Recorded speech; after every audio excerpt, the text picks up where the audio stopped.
James McFedris and I look after business development, and we're delighted to have you all here for our official launch of our new report, Enabling the Future of Work, Skills and Strategies for Learning and Development.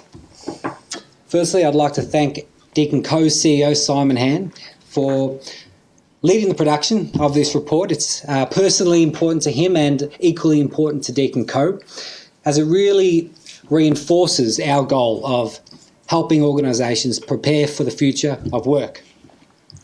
Simon sends his apologies. He unfortunately is sick, but he has instilled the power in me to do this introduction on his behalf. Self-appointed number 2, of course, and he says I'll do, no doubt, an equally good, if not better job. He hasn't proofed this intro, of course. Listen, I'm sure you all agree the future of work is not an unknown topic, but it is an evolving one. And the rate of change and disruption is varying across industry to industry. Today we're going to answer one of the most important questions that are on my mind, and no doubt most likely on your mind as learning and development professionals. That question is, what does the future of learning and development look like as a profession and also a practice? Now, some of our findings will be familiar. Some will be insightful. We hope some will challenge your current thinking. And we also hope you'll be inspired. With that in mind, it is my pleasure to introduce the authors of this report and our speakers for today. I'll start with Michelle Ryan, farthest to the right. She's the Head of Learning Design at DeakinCo. Kelly Kiyosaki, to the left, is the Learning and Performance Manager at DeakinCo and also the author of Deakin Prime's internationally renowned white paper, Demystifying the 70-20-10. And lastly, Aaron Pradhan, a familiar face in the industry and our learning and performance strategist at DeakinCo, who was last week ranked number 18 on the world's top 100 list of most influential people in the corporate e-learning sector. So please put your hands together for all our authors. I'll hand you over to Kelly. Hi everybody, I'm Kelly Kiyosaki, and I think before we start talking about this report, I don't know where the clicker is, so there we go. Before we start talking about today's report, I'd like to just cast our minds back to 2012 when we wrote this report. DeakinCo was then known as Deakin Prime. Our branding was very red, and we wrote a paper about demystifying 70-20-10 because 70-20-10 at that point was still a bit of a mystery for people. I don't think it's a term that people in this room wouldn't have heard of today, but back then we found that a lot of organisations were grappling with what it meant, how they could implement it in their workplace, and some were even starting to feel a little bit uncomfortable about what it might actually mean for their own roles in organisations. How would it change learning and how would it change their roles? That paper, as James said, it has been referenced around the world. Probably my favourite couple have been the Australian Public Service Commission and the UN in their learning strategy, but lots of others. And luckily for us, most of the people that reference it do let us know, so we do hear about it still being used around the world, which is great. But more importantly, since that time, we've used 70-20-10 as the basis for all of our performance and learning solutions, so that we are considering all of the elements of a good learning and performance ecosystem when we're designing solutions. But when we started to research for this paper, we were in contact with all of the contributors to the first paper, just sort of almost like a where are they now and what's happening with 70-20-10. And we had some really interesting conversations. Some of those you'll see in this paper, in this new paper, as case studies. Some of the conversations were really interesting also about the people that we spoke to. So I guess unsurprisingly, a lot of people had moved organisations since 2012. Some had moved to other learning and development departments where they were perhaps starting almost from scratch again with building a sort of 70-20-10 or a learning performance ecosystem. Some were walking into really well-established ecosystems. One person was actually poached because of her 70-20-10 experience, and an organisation wanted to really harness that. But what was also really interesting was there was a number of people who had moved out of learning and development altogether. And a lot of those people had moved into more sort of operational or performance-based roles in organisations, which, hint, hint, I think is a really good next research piece for us. But I guess since that time, our thinking has evolved, and 70-20-10 is still important, but what we find is we don't actually refer to it as much as we used to. We sort of think of it implicitly when we're doing designing our solutions, and our language has sort of evolved as well. So we might talk about, as I said, learning ecosystems, workflow learning, learning performance, those sorts of things.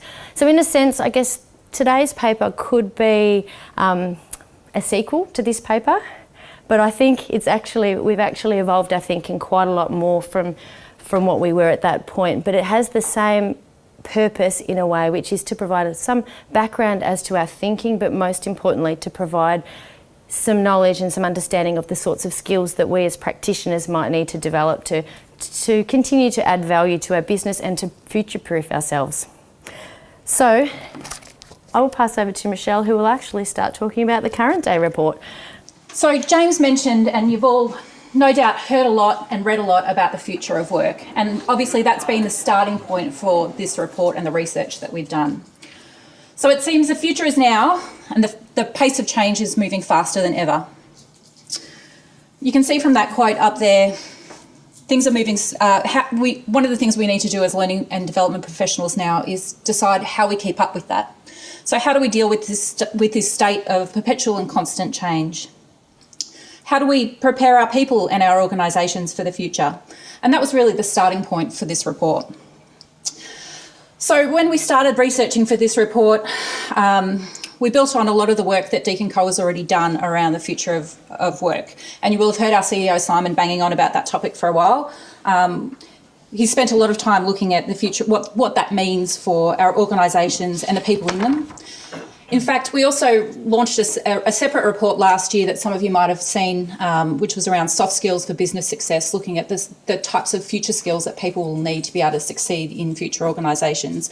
And that's very much shaped our thinking as well in terms of how we've gone about looking at this report. And it's through these two reports that we've done, we've come to the conclusion that as the robots rise up, jobs will become more and more focused on soft skills, like emotional judgment, innovation, collaboration and teamwork. So the question becomes, how do we support those as L&D practitioners? One of the key pieces of research we leveraged with this is from a World Economic Forum report, which looks at the top 5 disruptive digital technologies. So it looks at the Internet of Things, where technologies evolve and blend, artificial intelligence, which is allowing our analysis to catch up with and leverage the immense amount of data we're now able to capture, advanced robotics, so really shifting from that isolated old school kind of machine to machines that work alongside humans. Enterprise wearables, which can involve virtual or augmented reality, and tools that are becoming accepted performance support devices. And finally, 3D printing, which has really revolutionised a lot of traditional production processes. All of these technologies support the concept of an augmented worker, so one who works side by side with robots and are supported by technology to go about their work. And one of the things we looked at when we started really delving into that research is how we actually do that. So as I mentioned, all of those soft skills become more and more important in the augmented worker reality, and we need to look at how we support those in the future.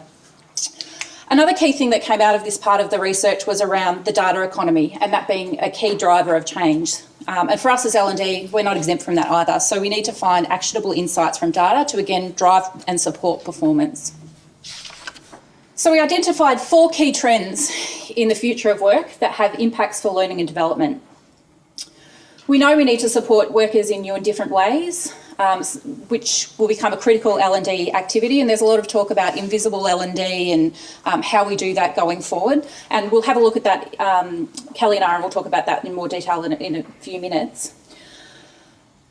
The reason that the rise of digital is at the top is because it really influences everything else.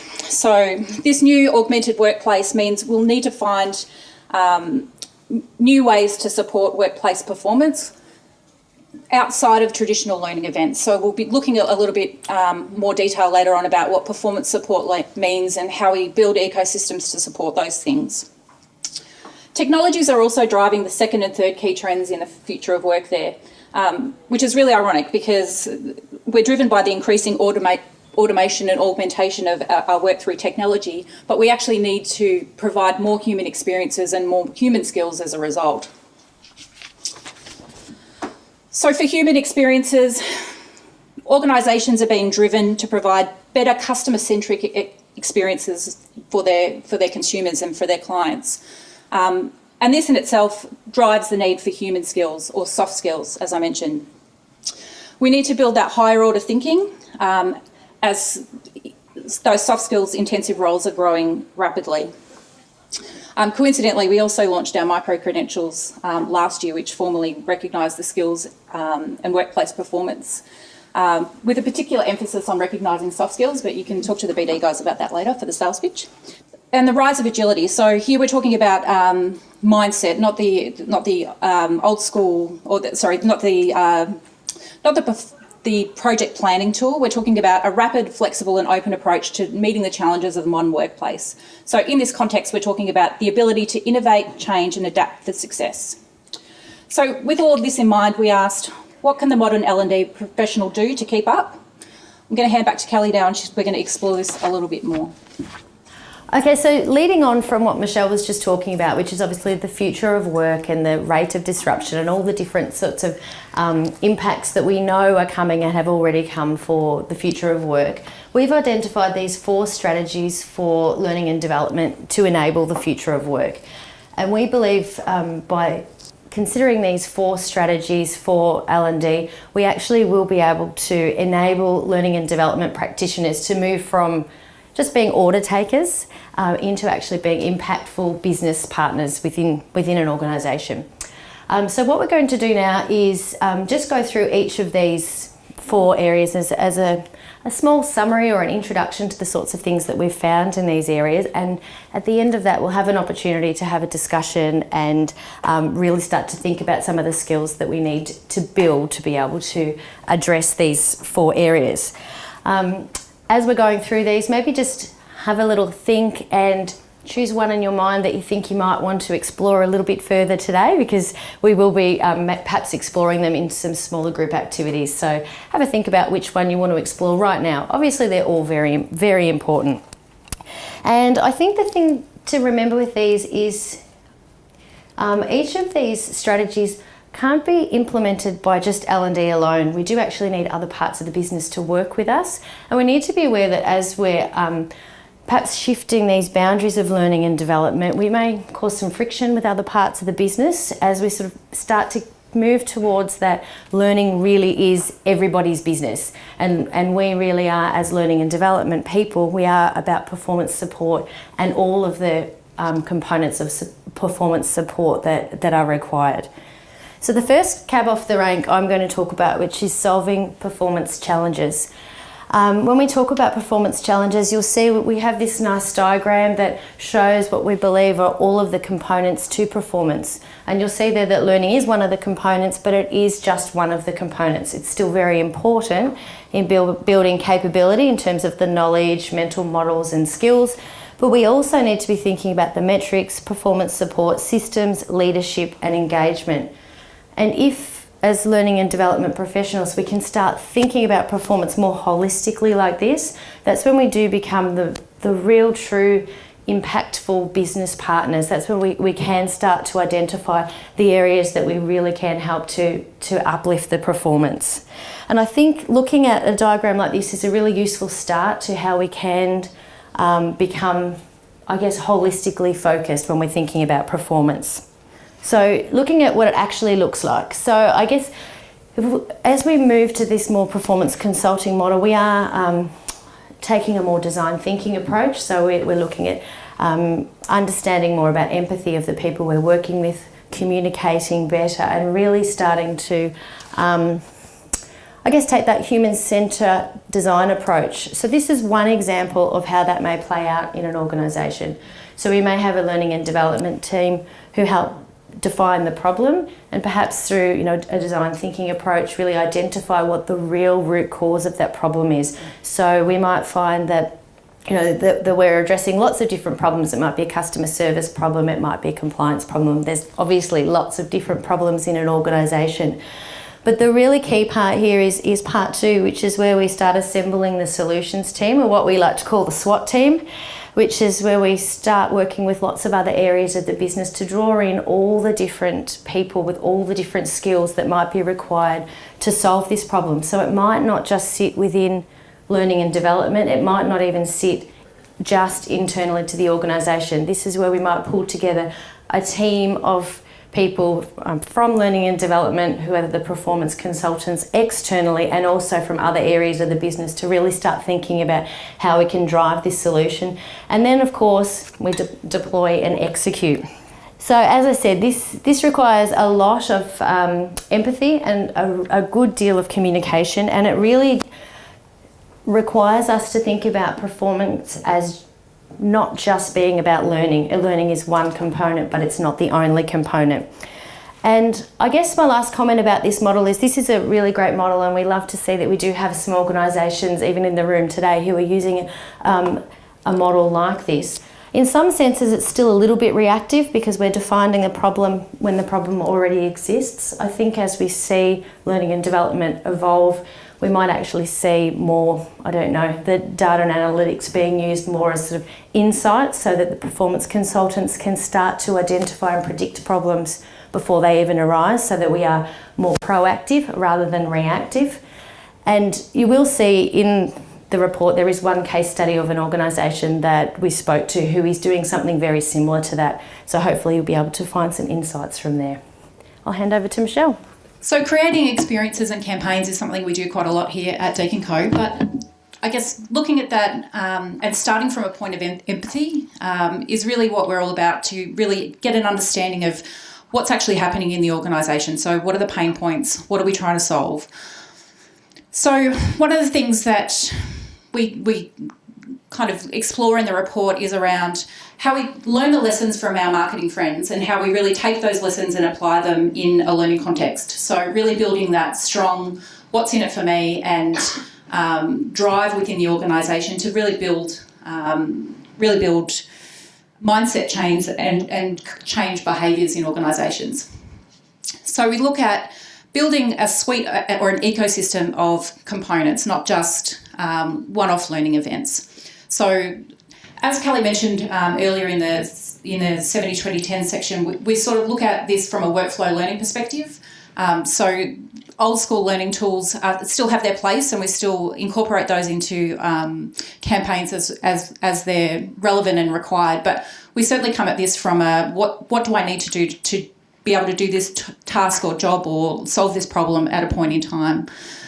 To do that, we often use performance support tools, and you'll see those very much as part of that experiences and campaigns model, where we're looking at bite-sized learning, micro-learning, just-in-time tools, quick reference guides, whatever that might look like, communities of practice, and really leveraging the organisational knowledge to be able to support learning and cultural change.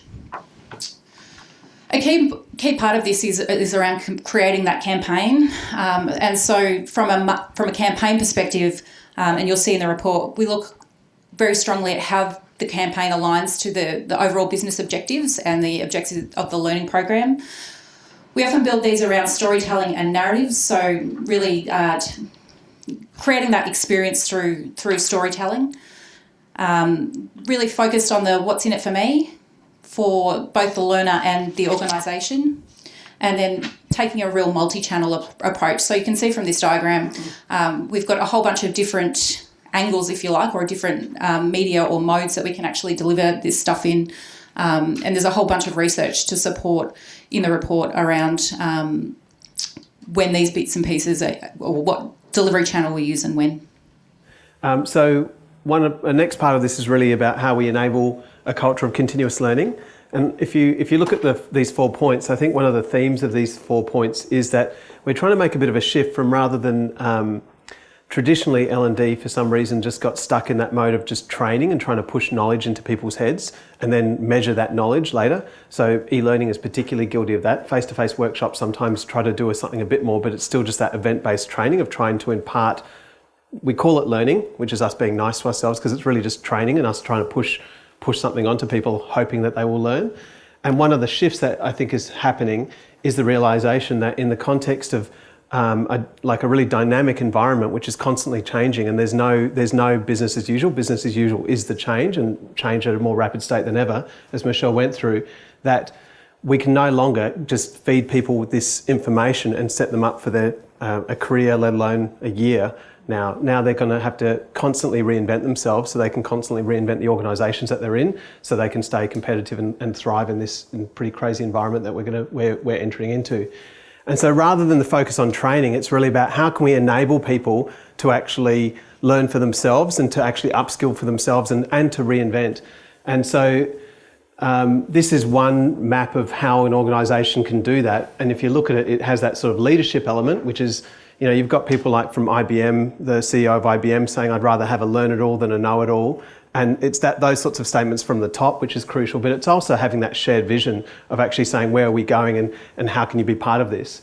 The campaign piece, which Michelle particularly talked about, and then measurements we're going to get to. And this is really that ecosystem place. It's about what sort of environment we're giving them. The systems, which I think is something that we often just totally ignore, and we'll come to that later. Often we say, oh, that's a systematic problem, but we're not touching that. We're just playing with a sort of fluffy bit out here. We can't touch the fundamentals. And then underneath all that is the learning culture. So it's kind of impossible to talk about the learning culture without at least acknowledging its interplay with everything else. When you talk about learning culture, it is very much about having a culture where work out loud is the norm, where people can actually share their work, not just saying, look what I did and I'm amazing, but look what I'm trying to do and I'm actually having challenges. These are 3 ways I've tried it. Anyone else had these sorts of experiences? So you're actually showing that vulnerability. And to do that, have that sort of level of vulnerability is really what's quite crucial with psychological safety. And that's kind of intuitive, but the Google study over 2 years of 180, I think they had 180 based interviews, and it was one of the most thorough studies around, actually citing psychological safety as the key factor to create high-performing teams and a learning culture. So I think we're down here focusing on this, and obviously we've got to keep an eye to all those other factors as well. So the next bit is about measuring, identifying and recognising. So Cam Hodgkinson is meant to be doing this bit, who's our XAPI data genius. Unfortunately, he couldn't be here, so I'm doing impersonation. I'll just leave you to that. Is this familiar to anyone? So, it is that thing where somewhere along the line, L&D just found it easier to measure how much people remembered. Like it was just literally a knowledge check. That's what we measured. And so I'm reminded of the Soviet factory that had to produce a certain amount of shoes per year. And so to be efficient, they just produced right-footed shoes, because they met their quota. And it was like, forget reality, they're just meeting the quota. And that's what we're doing. We're just like, how many bums on seats, how well do people go on the knowledge check at the end of that, the multiple choice question at the end of their e-learning module. And, meanwhile, the real metrics that matter to people are we separate ourselves out into this silo of our own concerns. And you all know that. So the next one, this is one of the models that I'm just starting to look at around how people are approaching data today. And so people here are aware of XAPI, you're probably aware of it, yeah? No? So XAPI, very simple,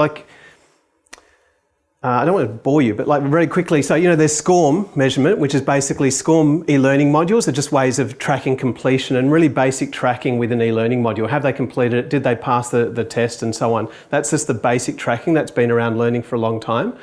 XAPI is a new standard to say that it's just a statement to say there's an actor, a verb and an object. So for example, the actor could be James.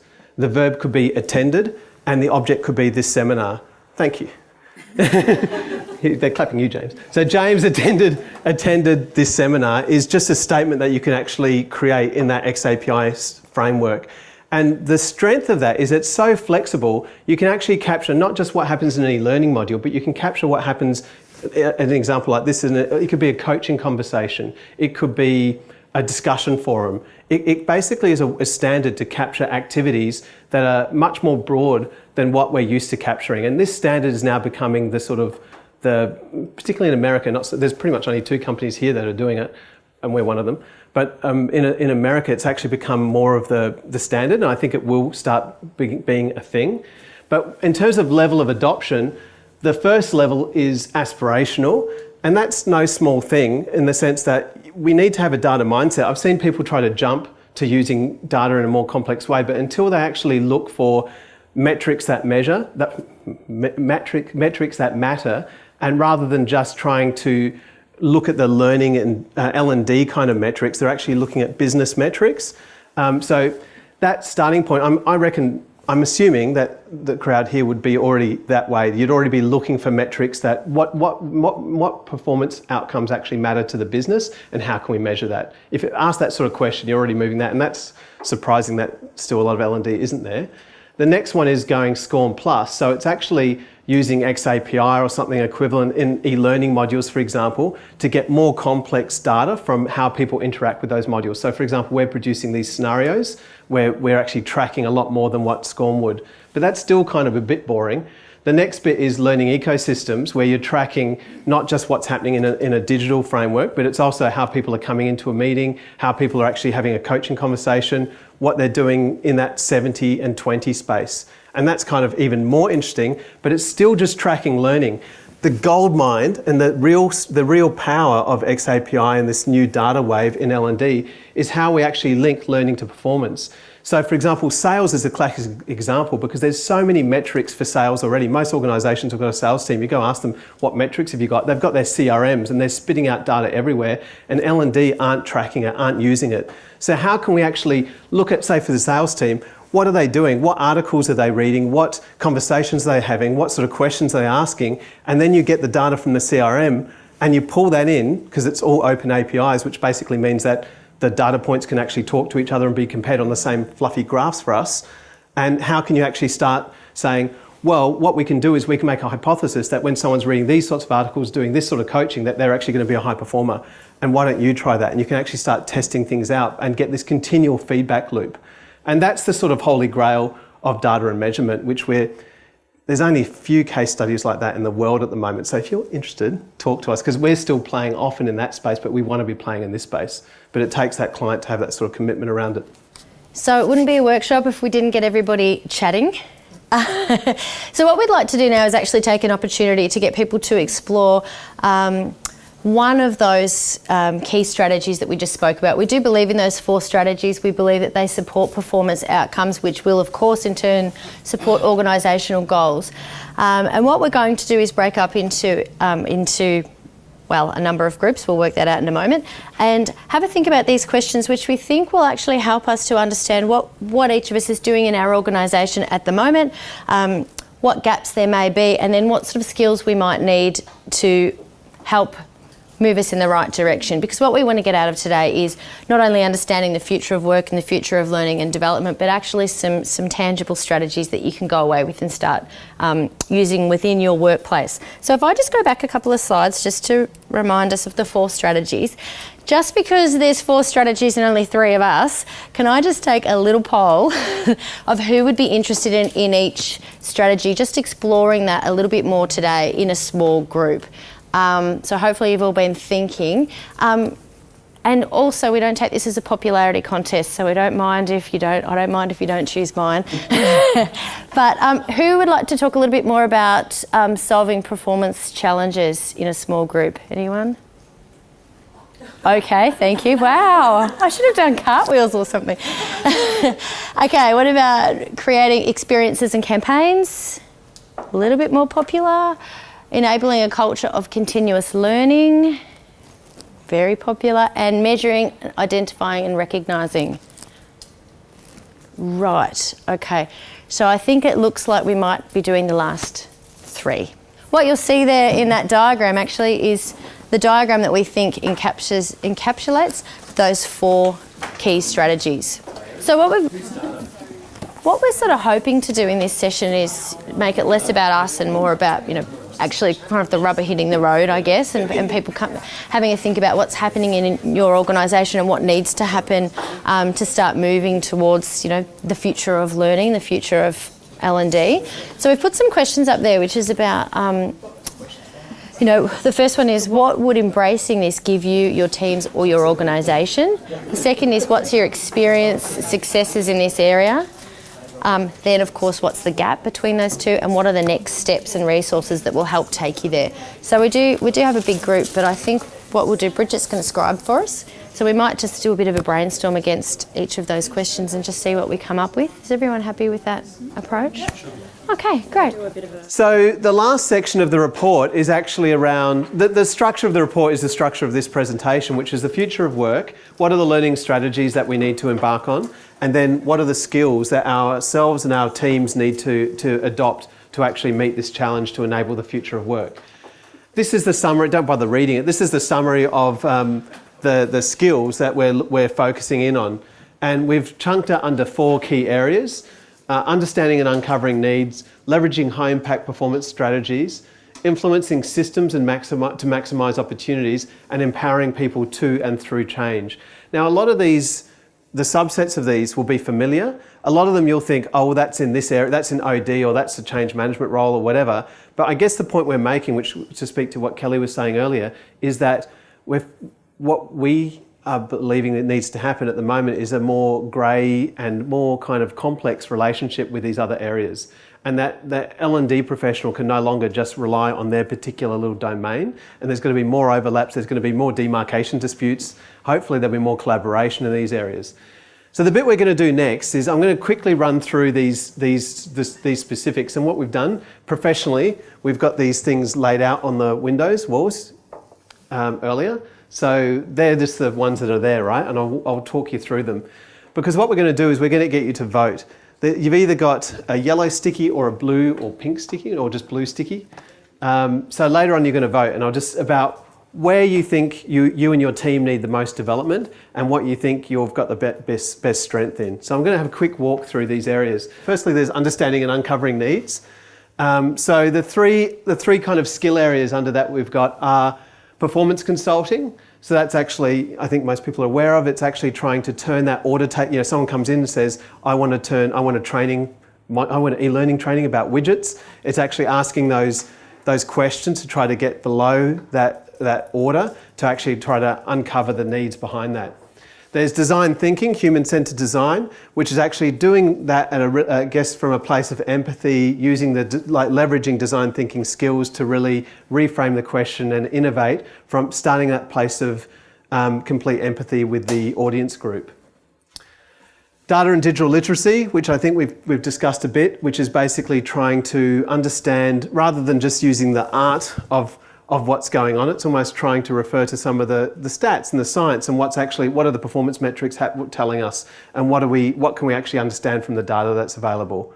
So we've chunked as uncovering those needs beyond that sort of order taker conversation. Next is leveraging high impact performance strategies. So this is almost like trying to come up with solutions. So first it's performance support. So rather than just providing learning, how can we actually support that person in their workflow with tools that they can use just in time? So whether it be a checklist or that conversation that Michelle was talking about earlier, that augmented worker, the fact that there's more robotics, there's more machinery, there's more smart computers around to support people in their roles. How can they be more effectively supported to do their job, which might not involve or won't necessarily involve learning? There's social learning. How can we actually support that culture of continuous learning by actually creating an environment where people are working out loud and collaborating and actually working more effectively in teams and beyond those teams as well? And how can we facilitate that? And then what we've called prioritised learning strategies, which is really an evidence-based approach to learning. So when you do have to do learning, how do we know what actually works? So, that's that whole, in terms of memory, it's about all that spaced recall and just getting a bit smart about what actually is myth around learning styles and what actually is working around just trying to chunk things out and try to make it more accessible for people and over time to embed it. Next up, influencing systems to maximise opportunities. This is kind of an area that we often don't go into, particularly that first one, which is systems and processes, which is all about, I pointed to it earlier, that idea that, often when we say, oh, that's an environmental factor and we walk away and don't make eye contact, that's like now saying, well, we do actually have to make like recommendations, we need to make suggestions around that. Learning technology, beyond LMS, what sort of platforms, particularly this new generation of platforms, which are actually supporting more engaged and more, basically they're supporting people to do their work and learn at the same time. Then knowledge management, which is a traditional, like it's a whole base of knowledge, is knowledge management, that already exists in their careers and that and so on, but it's something that we have often separated ourselves from when it has to be more integrated. And then finally, over there, it's empowering people to and through change. And the two elements we've got through that are this idea of change management, obviously another very familiar area which has got a lot of history to it, but that's something that we have to almost adopt more, not just as, oh, we've got a change program coming through, but that's like business as usual. And also the marketing and communication, which speaks to the campaign stuff that Michelle was talking about. So we don't have time right now to talk about, oh, you're missing X, Y, Z, but of the ones on the board, we'd love you if you could just choose 3 yellow stickies for ones that you think you or your team really need more development in, and just have a quick vote. And then also, I think it's blue for most people, a blue sticky, just one blue sticky for areas that you think our team's got this under control, and this is probably our strength. So have 1 vote for your strength with blue and 3 votes where you think you or your team needs development with yellow. If we could just do that quickly and just stick it up on the window so we can have a quick visual of where people are at. So 3 yellows for areas you need development, 1 blue for the area that you think you've got under control.